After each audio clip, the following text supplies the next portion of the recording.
Okay, so this is lecture 10, and we'll be studying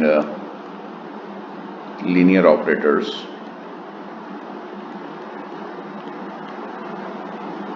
and eigenvectors.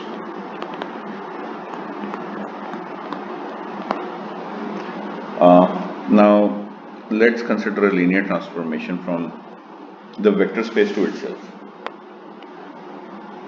So, such transformations are known as linear operators.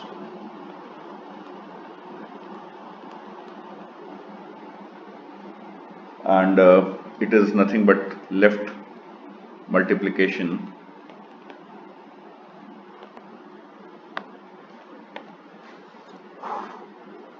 by n cross n matrix.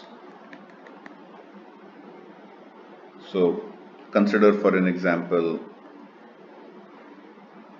this matrix.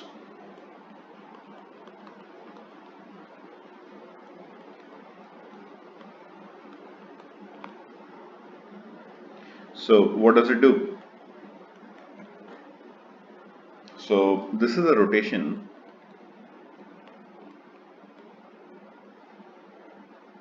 of the plane through an angle theta.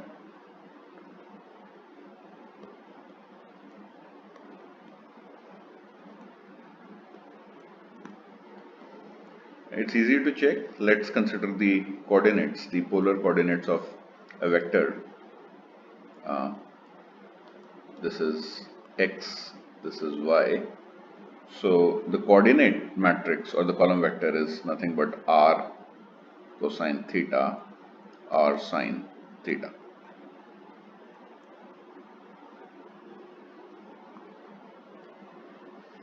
And you can verify that hitting r with the multiplication, hitting the coordinates with the rotation matrix, you indeed get r cosine alpha plus theta, r sine alpha plus theta.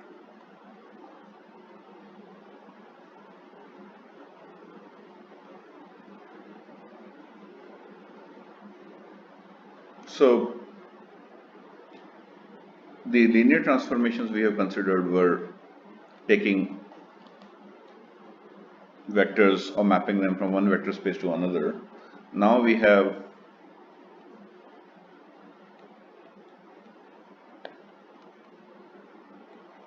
linear transformations of this form, going from vector space to the same vector space. It's convenient that we pick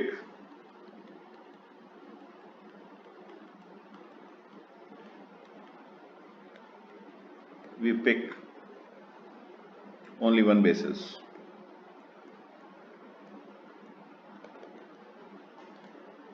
B is V1, V2, Vn for the vector space B, and we define the action on the basis as some matrix the same way, the product where we have and the matrix A. So that essentially means the same thing, that each of the vectors here is being transformed by some multiplication by some column over here.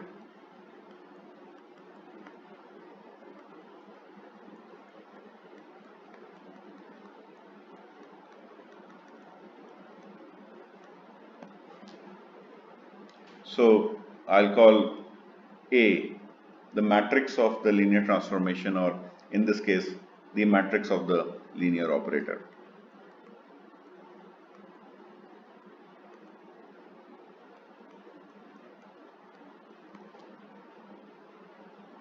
So I have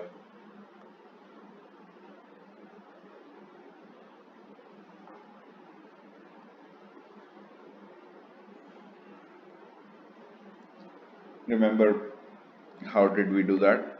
We had this guy the matrix that transforms the basis vectors uh, was related to C's of A, where C was the basis of W and A was our matrix of the linear transformation. And also we had the coordinates of a particular vector V, which got transformed through T. So these were the coordinates of the image vectors.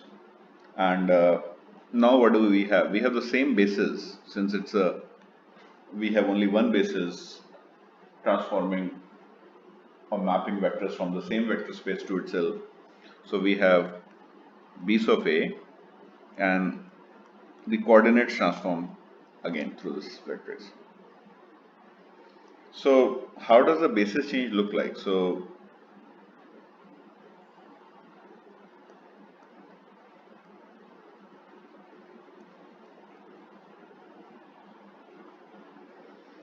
uh, the new feature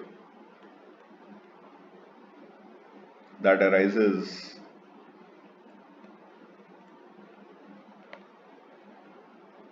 as we study change of basis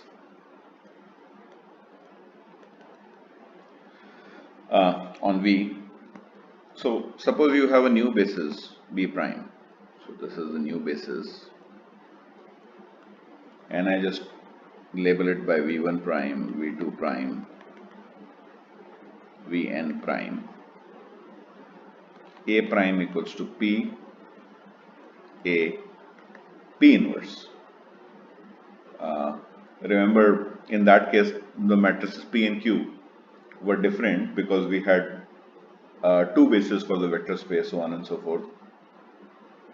So we can write this formally that let A be the matrix of linear transformation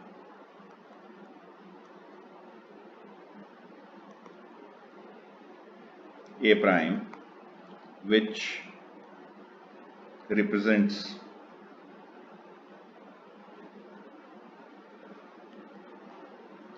T for different bases are of the form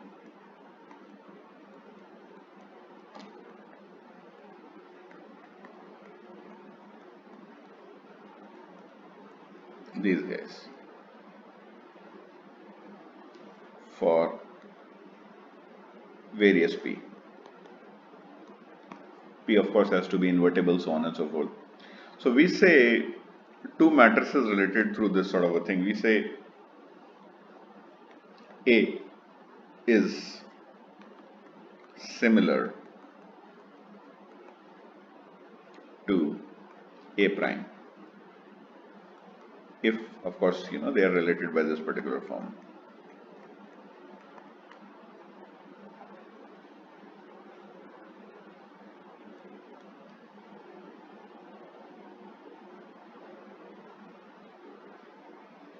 The main tool to analyze linear operators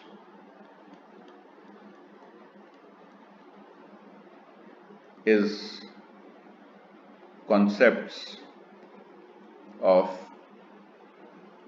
eigenvectors and invariant subspaces.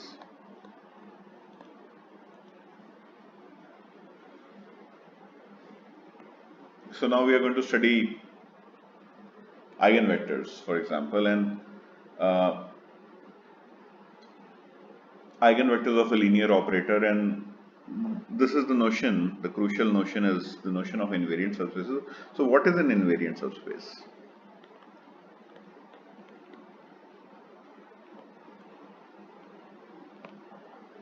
So if I have a linear transformation or a linear operator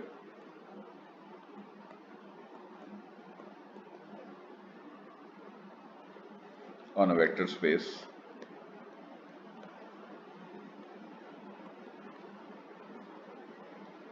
a subspace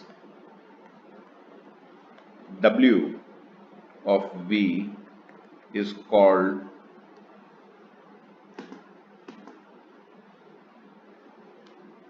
an invariant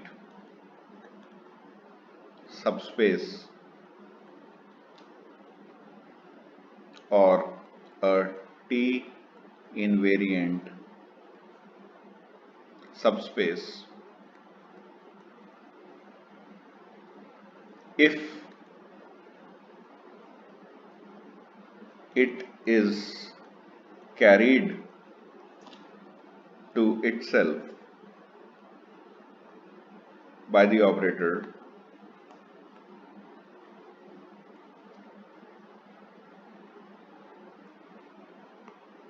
so that means that T hitting on this subspace gives me back the same subspace, some element of the subspace. So W is T invariant if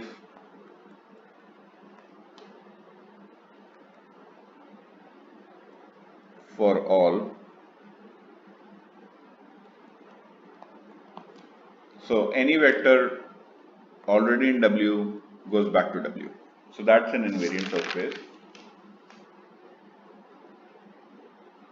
And let's see how this notion is useful for us. Let W be a T invariant subspace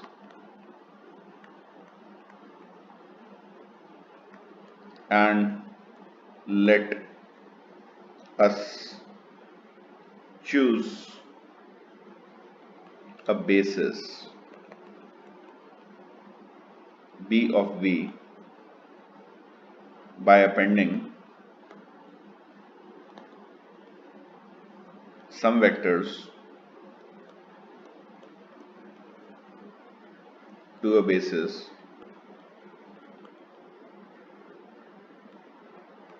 So I'm just going to, these are the vectors of W and I choose the vector space with these guys and also some other vectors. This. So this forms a basis. Let's say these are, I extended the vector space W to get the whole basis. So now the question is that how does the matrix M of the linear transformation T look like in the spaces, in this basis?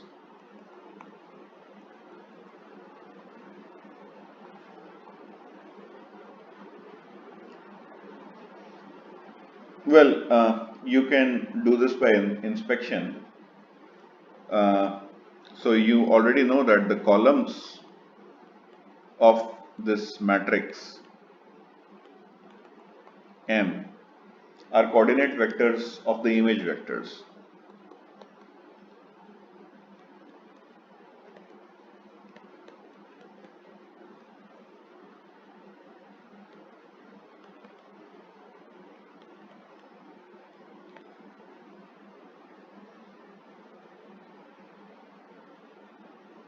So TB equals to CA,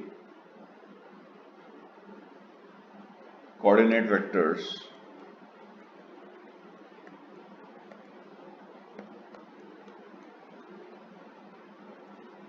of image vectors.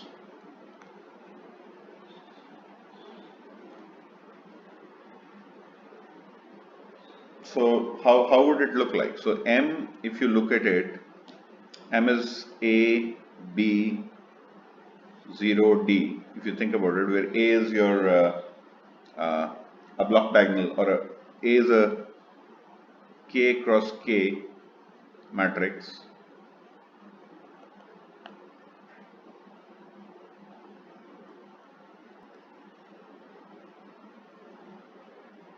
so these are the k guys w1 w2 wk from that basis, any linear combination of those guys, and these are the n minus k v vectors. So these are the linear combination of w's, these are your v's, and that's going to give me only vectors in this particular space. So the matrix multiplication of the matrix of this form is going to automatically restrict any vector uh, in this particular space to itself. So that sort of is the idea. So if these guys are 0, that means the vectors are from the vector space W, then they are going to be restricted over here. So matrix multiplication will ensure the invariant subspace. You can extend this argument. So suppose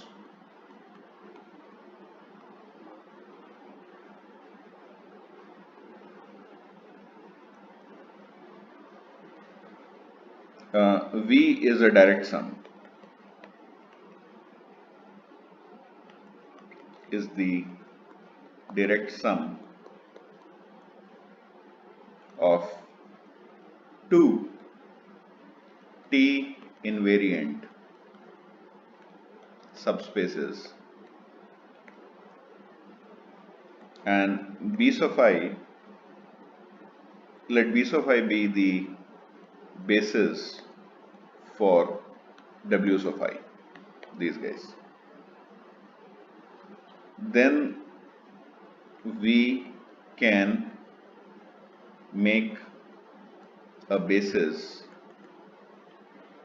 B by listing the elements of B1 and B2 in order, by listing the elements of B1 and B2 in order. So in that particular basis, the matrix M would look like a block diagonal matrix. So these are the blocks, and that's all. So you can see where we are going. So the concept of eigenvectors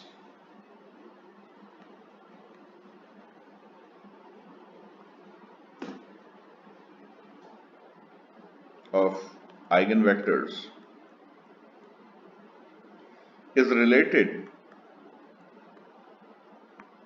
to the T invariant subspaces. So by definition, the eigenvector is any vector which is a one-dimensional T invariant subspace in some sense. So it just maps to itself for some scalar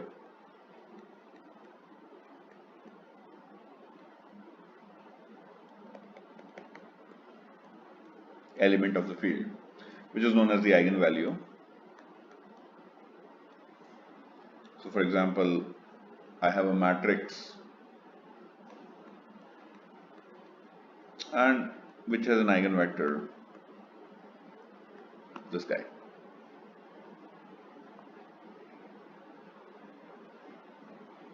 Or if I have a matrix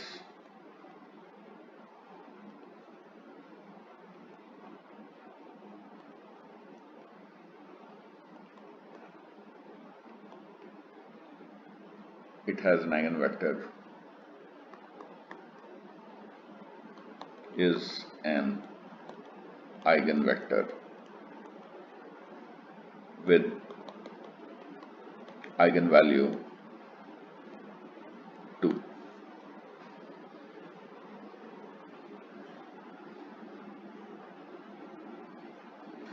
So we already studied the structure of the matrix in the case when V was a direct sum and we found that the matrix of linear transformation reduces to some sort of a block diagonal form. Well, now with eigenvectors,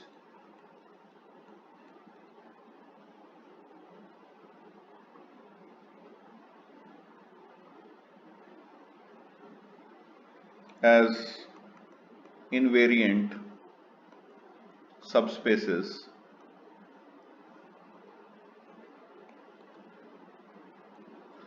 what happens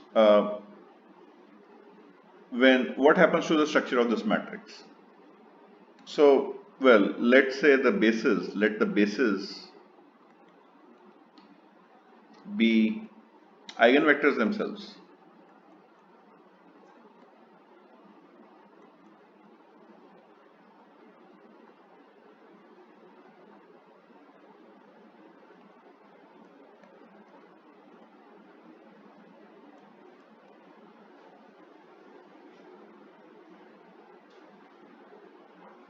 So, these are my eigenvectors and these form a basis.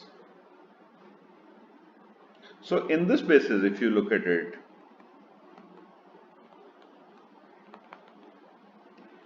well, the matrix has this form, simple, where C sub i's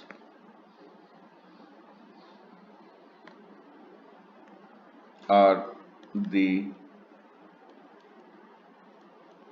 eigenvalues associated with the eigenvector V sub I.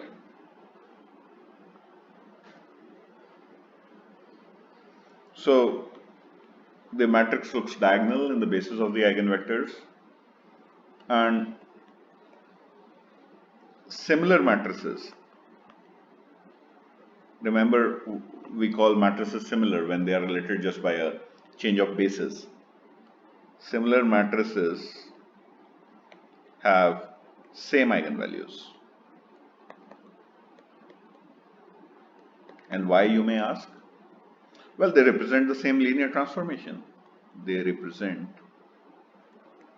the same linear transformation.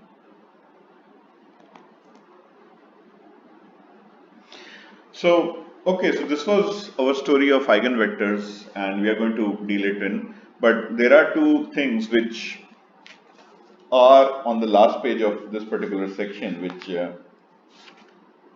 I would just encourage you to read yourself. So that is to say that every linear operator on a complex space, every linear operator on a complex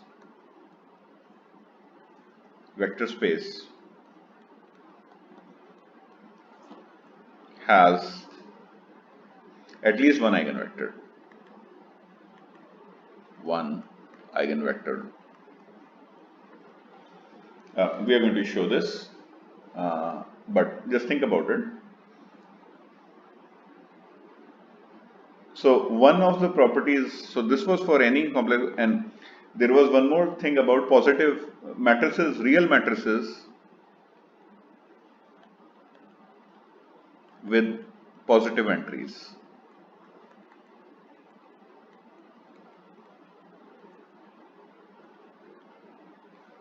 And that is to say that such matrices are called as positive matrices.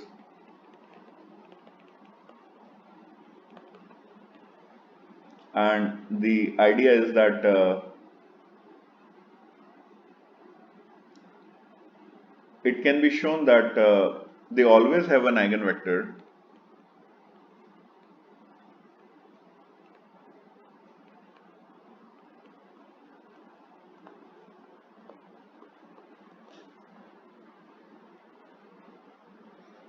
whose coordinates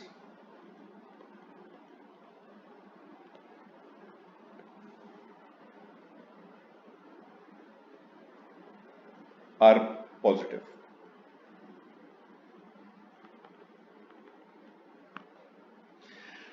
So just read half a paragraph or one paragraph on this thing. It's a nice, elegant argument from geometry. Uh, so next we are going to discuss how we go about finding the eigenvalues and eigenvectors in general. Thank you.